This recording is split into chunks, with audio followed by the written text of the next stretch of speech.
Pourquoi? La dernière fois, c'était à la plage. On était là pour la fin des cours, dans une petite maison vers Osgore. C'était bien. Il faisait beau, on était détendus.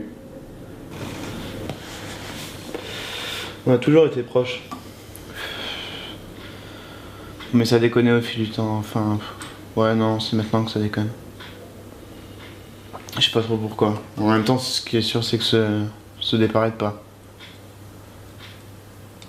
Et en même temps, j'ai tout intérêt à partir.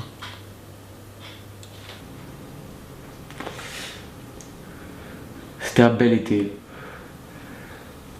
On discutait tout le temps. Enfin, on discutait pas vraiment. On parlait sans échange. Mais on se sentait bien.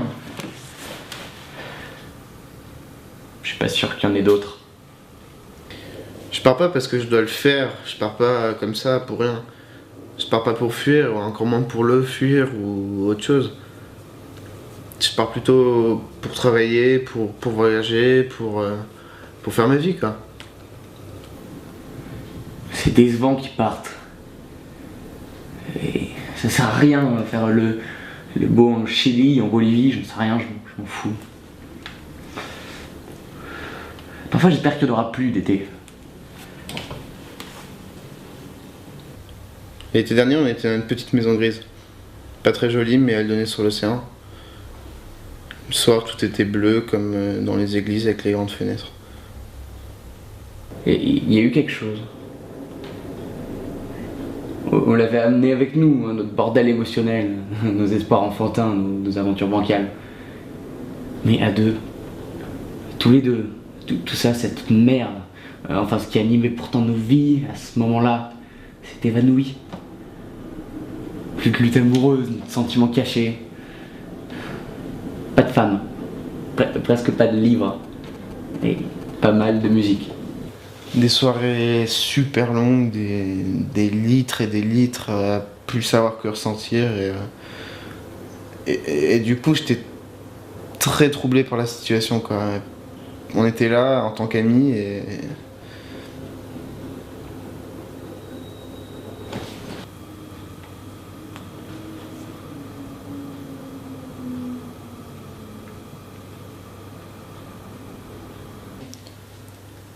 En fait, chaque parole de lui comme de moi venait toucher l'autre précisément à l'endroit où il s'y attendait pas. Et c'était devenu un peu comme une règle. Ouais, c'est ça, ouais, comme une règle. Et du coup, c'est pour ça que j'ai pas été surpris finalement quand un soir il s'est approché et il m'a dit Lève-toi, viens vers moi. Assieds-toi, écoute. Je pars. Où? Je pars. Demande pas où je pars. Je l'ai élevé, je l'ai pris le bras, je l'ai élevé, je l'ai repoussé. C'était un geste dur, violent. Il a presque eu peur, quoi. À la fois il m'admirait et sur le coup il était fasciné.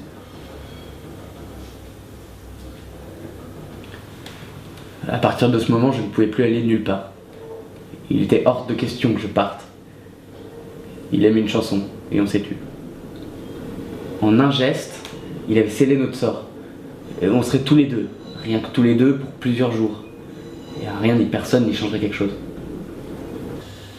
Il commençait petit à petit à faire tout ce que je voulais. Il obéissait sans rien dire. Au début ça m'a surpris mais je me suis habitué. Ça m'a même amusé. Je me surprenais à lui demander des choses. J'aurais fait n'importe quoi. J'étais envoûté, un truc dans le genre. Je le voyais plus comme un homme. Il est devenu un surmoi. Il était moi, et un autre que moi en fait. Ma partie visible. Ma partie belle. Et parce qu'à ce moment-là, à ce moment précis, je le voyais ainsi, il me paraissait naturel de le servir. Puisqu'en lui donnant toutes ces choses, toute ma sueur et le produit de mes mains, je me servais moi-même. Il avait le besoin vital de m'écouter. Et en me faisant porter la couronne du chef, il se rapprochait toujours plus. Et cette nuit-là,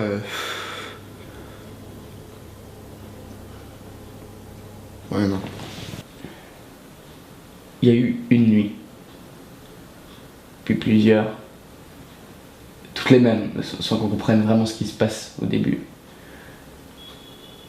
Puis ça nous amusait, ça nous plaisait, comme deux enfants qui passent aux choses sérieuses, deux amants qui se retrouvent après la guerre, deux étrangers, deux hommes, à quatre mains, entre deux amis.